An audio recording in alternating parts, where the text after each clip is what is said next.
Good afternoon. This is Akashvani and I am Abhishek Mukhopadhyay with the Midday News.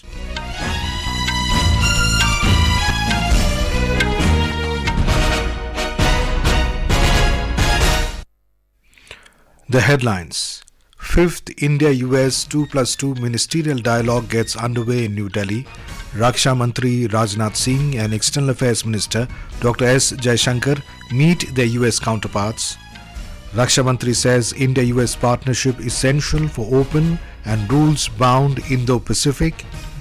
External Affairs Minister holds talks with US Secretary of State Antony Blinken, discusses West Asia and other regional issues. Top leaders of major political parties hold whirlwind tours of 4 poll-bound states to move voters for assembly elections. Centre approves comprehensive digital advertisement policy 2023 to pave way for wider government outreach in digital era. And in ICC Men's Cricket World Cup, match between South Africa and Afghanistan underway in Ahmedabad.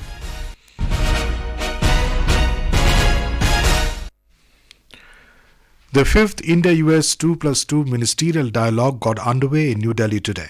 Raksha Mantri Rajnath Singh and External Affairs Minister Dr. S. Jaishankar are co-chairing the dialogue with US Secretary of Defense Lloyd Austin and Secretary of State Antony Blinken.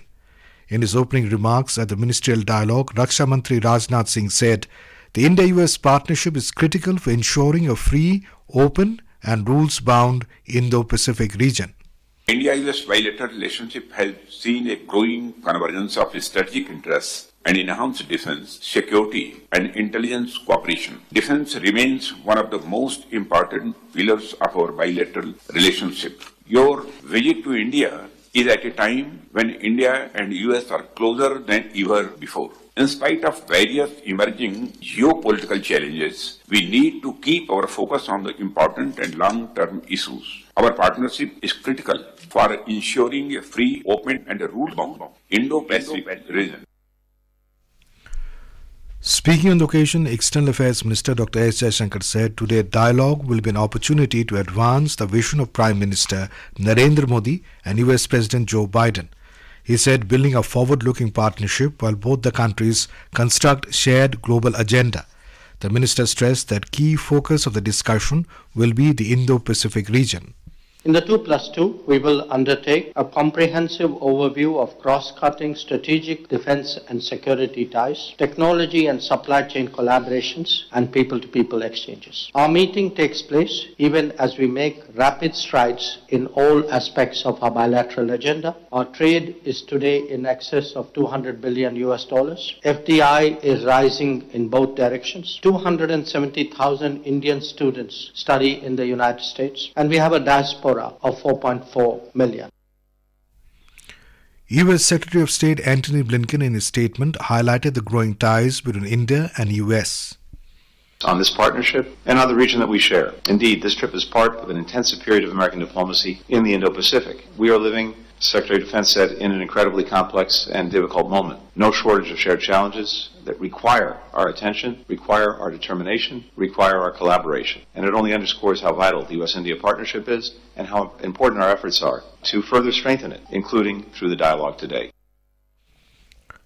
Speaking at the event, U.S. Secretary of Defense Lloyd Austin said scope of cooperation between India and the U.S. is vast. The scope of our cooperation is vast. As our ambassador is fond of saying, it stretches from the seabed to space. Of course, the strength of our partnership is rooted in the people-to-people ties that are the heart of our long-standing friendship. Together, our diplomats, entrepreneurs, and students are expanding our partnership in new domains, including clean energy, artificial intelligence, and semiconductors. Earlier, the External Affairs Minister met US Secretary of State Antony Blinken. In a social media post, Dr. Jaishankar said they spoke about West Asia, Indo-Pacific and other regional issues. Union Home and Cooperation Minister Amit Shah has said that as long as the Indo-Tibetan Border Force, ITBP, and army personnel are deployed on the border, no one can occupy even an inch of the country's land.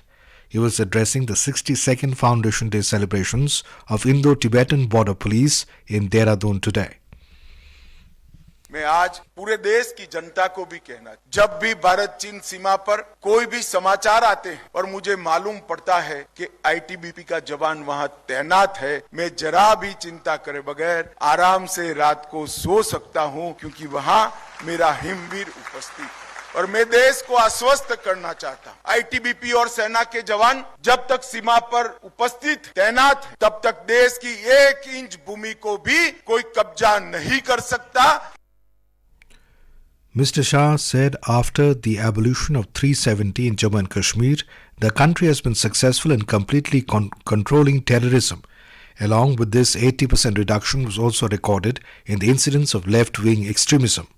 विगत 9 साल में हमारे देश की आंतरिक सुरक्षा की स्थिति में ढेर सारा बदलाव आया है। इस देश में 3 हॉटस्पॉट माने जाते थे, कश्मीर, वामपंथी उग्रवादी क्षेत्र और नॉर्थ ईस्ट का हमारा क्षेत्र, उत्तर पूर्व का क्षेत्र। धारा 370 हटाने के बाद आज कश्मीर में आतंकवाद को पूर्णतया काबू में लेने में भारत को सफलता मिली है। इसके साथ साथ नॉर्थ ईस्ट के क्षेत्र में भी ढेर सारी सफलता में मिली है। वहां पर भी घटनाओं में और मृत्यु में करीब 65% की कमी हुई है और वामपंथी उग्रवाद में भी 80% की कमी हमने दर्ज की है। Top leaders of major political parties are holding whirlwind tours of 4 poll-bound states of Madhya Pradesh, Chhattisgarh, Rajasthan and Telangana to move voters for assembly elections. In Madhya Pradesh, all political parties, including the BJP and the Congress, are putting all their might in the election campaign. Finance Minister and senior BJP leader Nirmala Sitharaman today said the BJP government has taken Madhya Pradesh out of Bimaru status and put it on the path of development. Talking to the media in Indore, she said BJP's effort is to include the state in the category of developed states soon. On the other hand, addressing a rally in Satna, senior Congress leader Rahul Gandhi said that GST is not a tax but it is a weapon against small traders and farmers. Samajwadi Party leader Dimple Yadav, who was campaigning in Niwari district, expressed confidence that the party will expand in Madhya Pradesh. Leaders from BSP, AAP and other parties are also holding rallies and meetings in the state today. The voting for the 230-member Madhya Pradesh Legislative Assembly will be held on the 17th of this month. In Chhattisgarh, the assembly elections are being held in 2 phases. In the second phase, 70 constituencies of a total of 90 constituencies will go to polls on the 17th of this month. Prime Minister Narendra Modi is visiting the state on the 13th of this month. Our correspondent reports that women welfare, development and corruption are the main issues. Voting for the first phase in Chhattisgarh was held on Tuesday for 20 assembly seats, along with polling in Mizoram for elections to the 40-member state assembly. In Mizoram, re-polling is taking place at Mwalungthu polling station in Aizawl South 3 constituency today. Re-polling was necessitated due to the mixing up of mock poll votes with the actual vote cast on polling day. In Rajasthan, the date for the withdrawal of candidature ended yesterday. Polling for all 200 assembly constituencies will be held on the 25th of this month. In Telangana, today is the last date for filing of nominations for assembly elections. 119-member state legislative assembly will go to polls on the 30th of this month.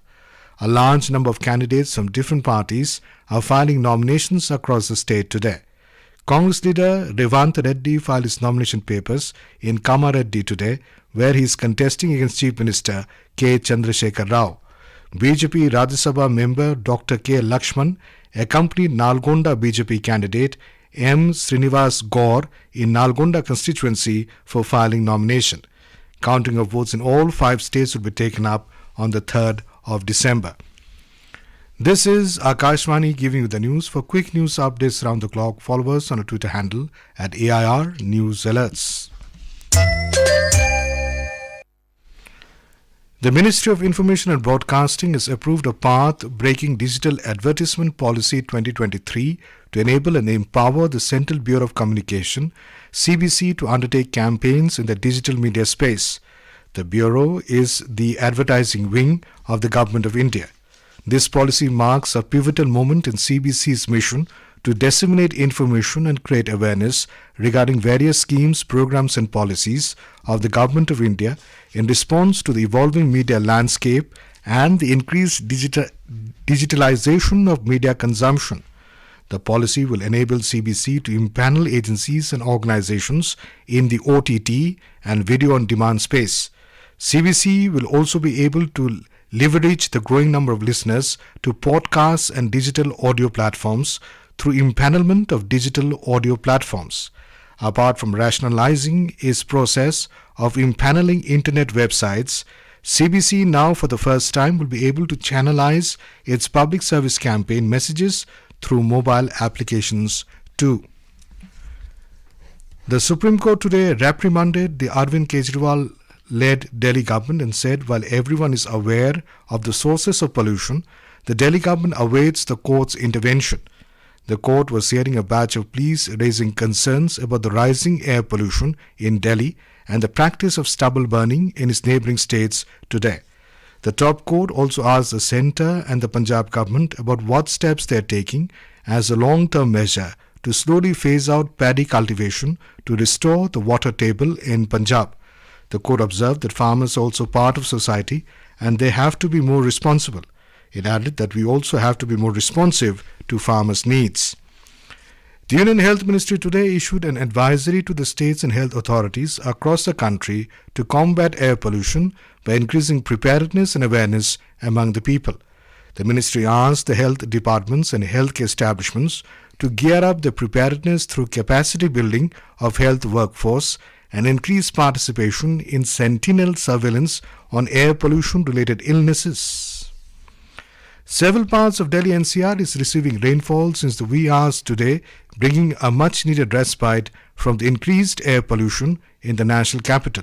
The air quality index has slightly improved after the rainfall in the city and it is in very poor category.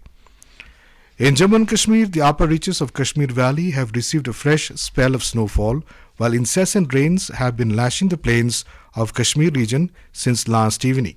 Srinagar Leh National Highway, Bandipura Gurez and Mughal Road, an alternate road connecting Kashmir with the rest of the country, have been closed for vehicular traffic due to snowfall.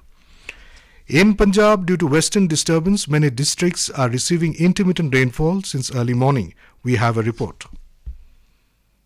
In many districts of Majha, Doaba and Malwa, including Jalandhar district, there has been a significant drop in temperature due to light to moderate rain since early morning. Along with this, strong winds are also blowing at the speed of 30 to 40 kilometers. After this sudden change in the weather, people have also taken out warm clothes. The Met Department has predicted continuing of this rain throughout the day today. Sheshu Sharma Shantal, Akashvani News, Jalandhar. The festival of Dhanteras has been celebrated in different parts of the country today. People consider this an auspicious day to make new purchases, especially gold or silver articles and new utensils. Prime Minister Narendra Modi has greeted people on Dhanteras. 8th National Ayurveda Day has also been celebrated today. Prime Minister Narendra Modi has called upon people to make this Diwali about the hard work of 140 crore Indians. In a social media post, Mr. Modi said, "It is due to the creativity and relentless spirit of entrepreneurs that people can be vocal for local and further India's progress." In ICC Men's Cricket World Cup, match between South Africa and Afghanistan is underway in Ahmedabad. Opting to bat after winning the toss, Afghanistan with 13 for no loss in 2.1 overs when reports last came in. South Africa, who have already reached the semi-finals, will be looking to regain the momentum for the last 4 clash. Afghanistan will be looking to finish the tournament with a win after an impressive campaign.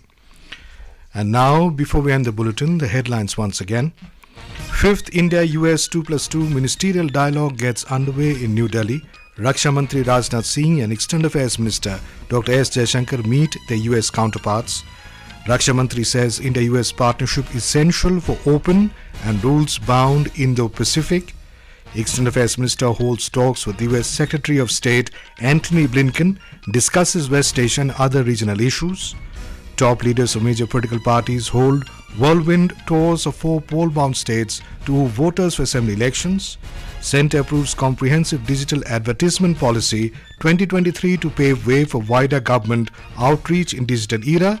And in ICC Men's Cricket World Cup, match between South Africa and Afghanistan underway in Ahmedabad. And with that, we end the Midday News.